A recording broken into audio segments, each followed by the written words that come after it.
Hello, I'm Dr. Vidya Patil, working as Assistant Professor of English at Government First Grade Women's College, Bidar. Today I'm going to present a video on one of William Shakespeare's famous sonnets, sonnet number 33.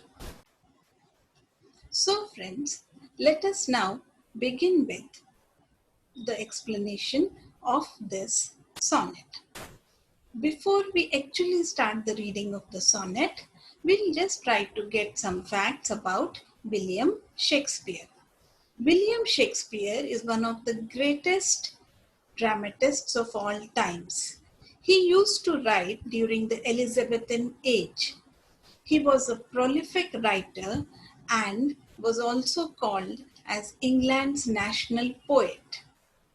He was not only a dramatist but also a poet and an actor. He has written 38 plays, 2 narrative poems, 154 sonnets, and a variety of other poems. All his plays were published in a book called The Complete Works of William Shakespeare. But the first time they were printed, the edition was called the First Folio, and it was in 1623. His sonnet collections was printed in 1609, and this collection was called as the Quarto.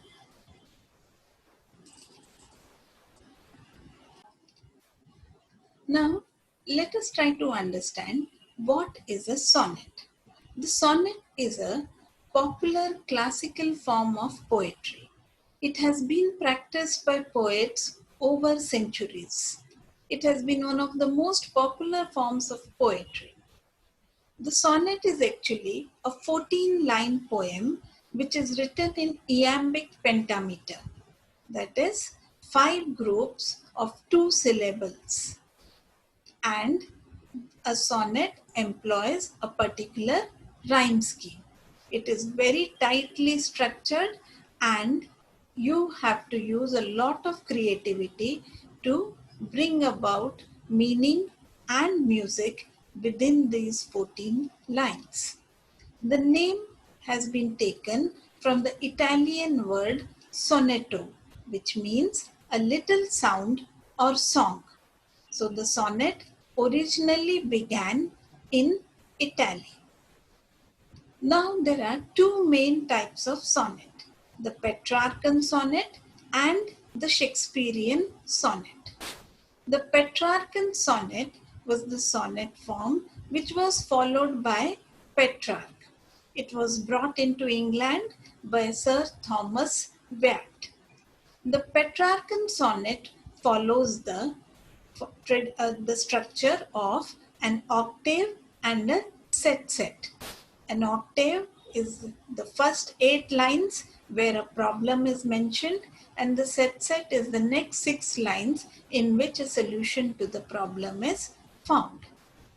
The rhyme scheme for an Petrarchan sonnet was usually as given on their screen. The other form of sonnet was the Shakespearean sonnet, or which was also known as the English sonnet. Shakespeare had transformed the Petrarchan sonnet to suit the English language, and the structure of a Shakespearean sonnet was 3 quatrains and a couplet. So, a quatrain which consists of 4 lines.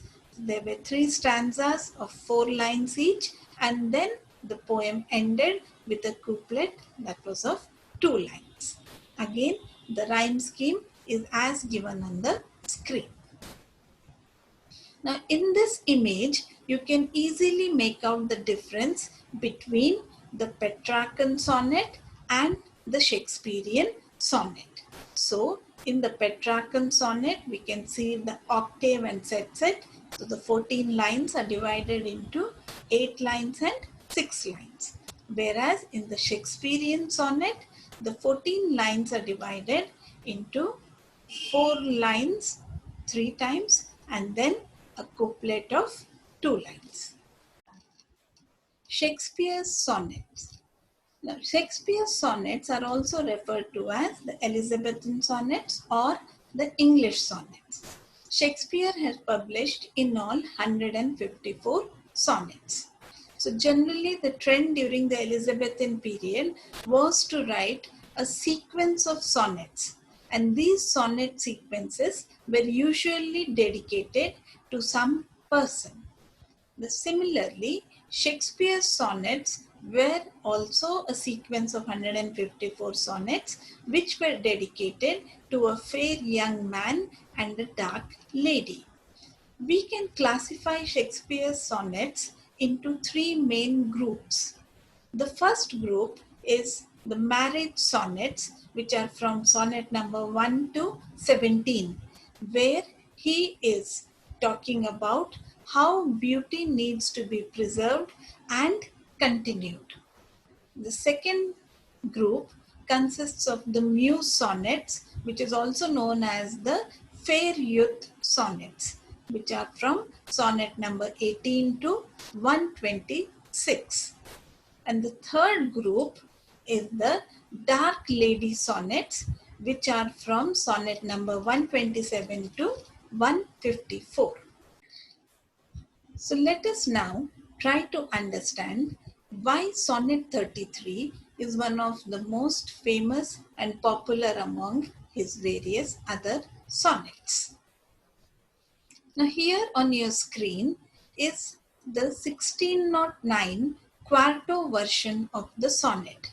This is written in the English language which was used in those ancient days and which may be difficult for a student of today to read and understand.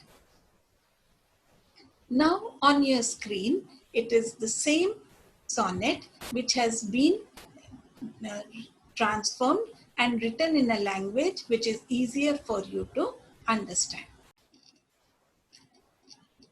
The first stanza or the first quatrain of the poem: full many a glorious morning have I seen, flatter the mountain tops with sovereign eye, kissing with golden face the meadows green, gilding pale streams with heavenly alchemy. Now let us try to understand this stanza. Full many a glorious morning have I seen. So the poet is saying that he has seen many beautiful mornings. Flatter the mountain tops with sovereign eye. So these beautiful mornings have make the scene or the mountains look more beautiful than they actually are. Kissing with golden face the meadows green. So when the sun rays fall onto the meadows, they make the meadows look golden in color. Gilding pale streams with heavenly alchemy. So not only the meadows, but even the streams look golden in color. So in the first stanza, we see that the poet is telling us as to how the beautiful morning makes the entire scene look so golden and glorious. Stanza 2. Anon permit the basest clouds to ride with ugly rack on his celestial face, and from the forlorn world his visage hide, stealing unseen to west with this disgrace. So, anon permit the basest clouds to rule with ugly rack on his celestial face. Here, the celestial face refers to the sun, but even the sun with its glorious morning gets covered by the base clouds. Basest here refers to something which is of very low or poor quality. So even the clouds can come and cover the most glorious sun. and from the forlorn world his visage hide, stealing unseen to west with this disgrace. And when the clouds cover the sun feels disgraced and just decides to move towards the west. So, what we see in the second stanza is that the beauty which had been spread onto the earth by the sun in all its glory has been destroyed by these small clouds which are of very poor quality, but they had the ability to hide the sun and its glory.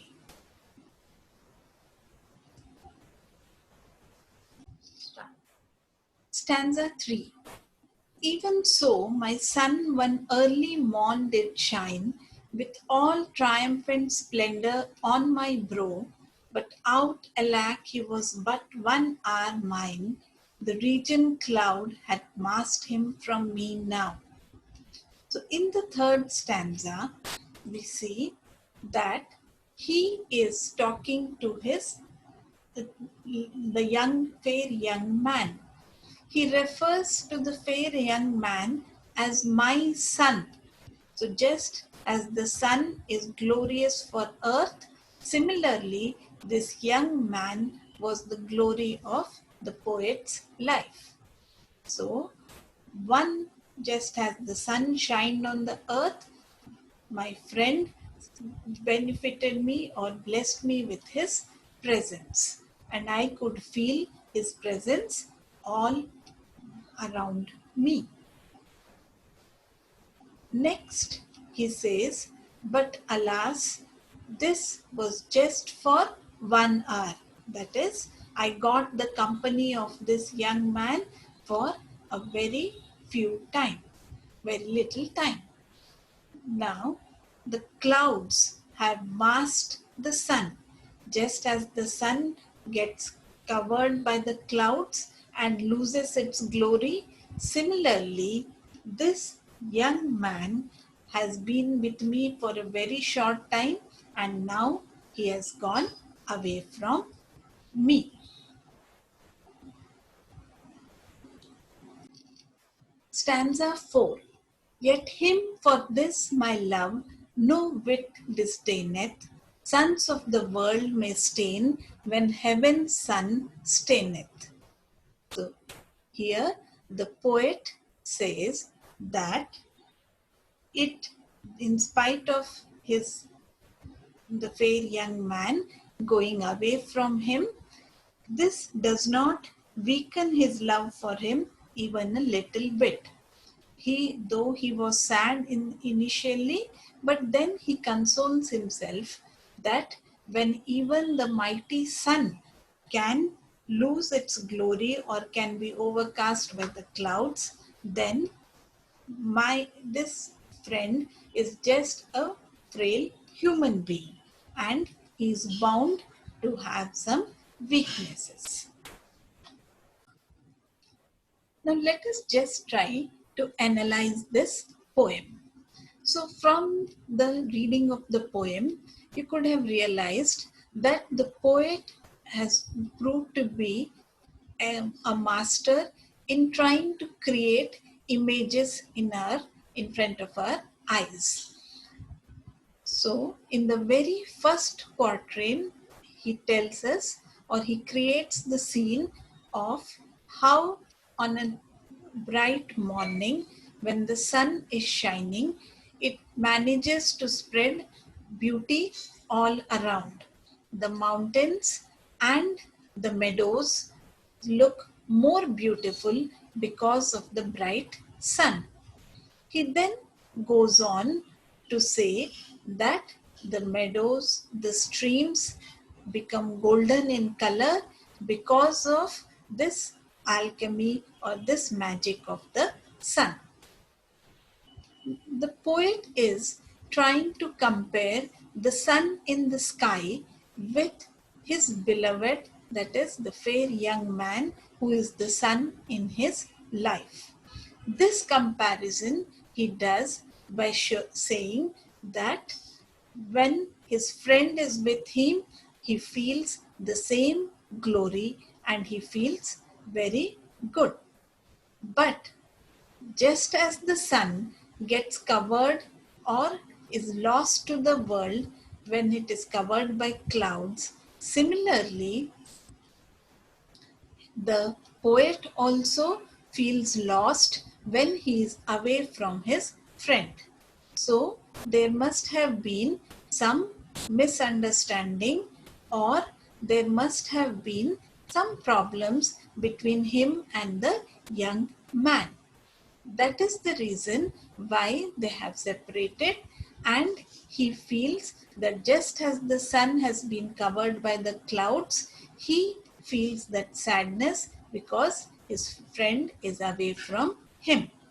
But in the last couplet, he then goes on to say that in spite of his son, that is his friend, being not loyal or not faithful to him, he continues to have the same affection for him, and he says that when the mighty sun can be clouded or can vanish because of being covered by the clouds, then his friend is just a frail human being and is bound to have such weaknesses.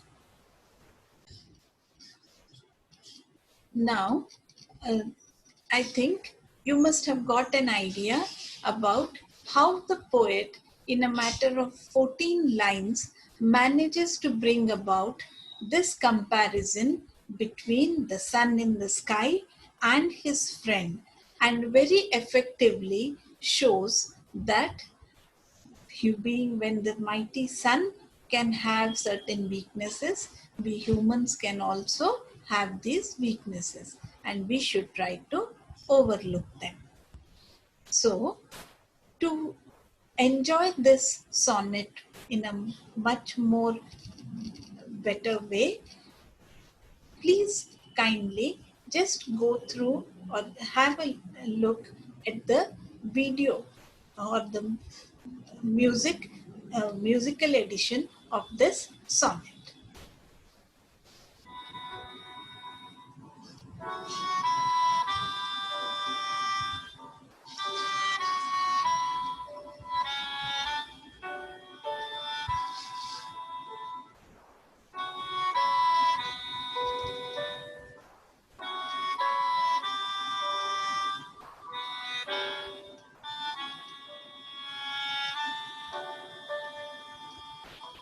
Full mending, a glorious morning, how I see. Flatter the mountain tops with sovereign eye, kissing with golden face the meadows green, gilding pale streams in heavenly alchemy. Anon, permit the basest clouds to rise, with ugly back on his celestial face, and from the fallen world his visage hide, stealing unseen to west with this disgrace.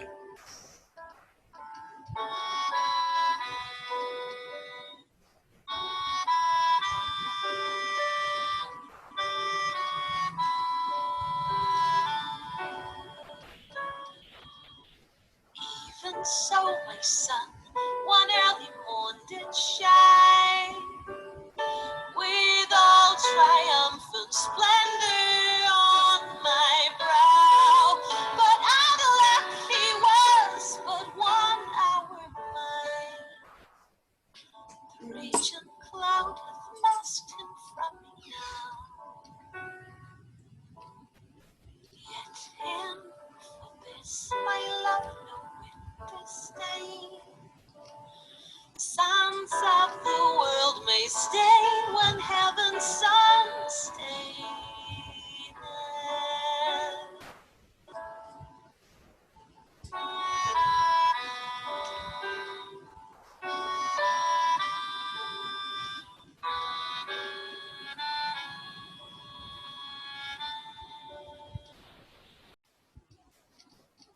friends.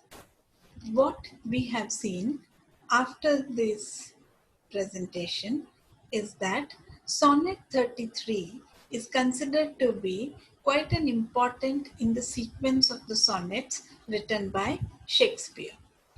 One of the important reasons or main reasons why it has got so much of prominence is because this is one of the first sonnets in the sequence where the poet is talking about his heartbreak and where he expresses his pain because he has been cheated by his friend.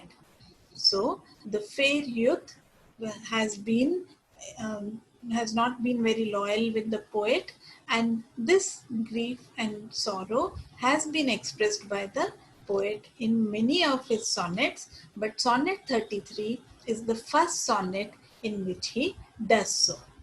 Another reason as to why it has been so famous and is remembered is because of the beauty of the imagery and language. As you have seen through the 14 lines, we find that the poet in every line manages to create a beautiful image in before our eyes and takes us to through the feelings which he has been experiencing. This is the true mark of a great poet. So I think you have now had a better understanding of this sonnet.